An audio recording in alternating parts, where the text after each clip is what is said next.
সেদিন আমি এক মাহফিলে গিয়েছিলাম, মেয়েটা আমাকে কান্দা কান্দা বলতাছে, ওরে আন্টি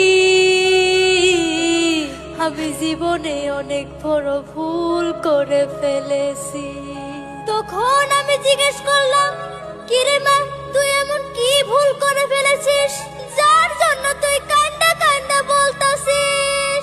তখন মেয়েটি আমাকে কান্দা কান্দা বলল, আমি 3টা প্রেম করে ফেলেছি, এখন আমি কার কাছে বিয়া বসবো? আন্টি তুমি কইয়া দাও আমি কার? 3টি পোলা আমারই দাবিদার। নাউজুবিল্লাহ কইতেন না?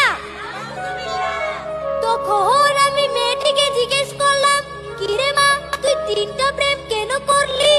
মেয়েটি আমাকে সঙ্গে সঙ্গে উত্তর দিল, প্রথম প্রেম করেছি আমি শপিং করার জন্য, দ্বিতীয়টা করেছি আমি মোবাইলের রিচার্জ করার জন্য, আর তৃতীয়টা করেছি আমি মোবাইলের এমবি ভরানোর জন্য।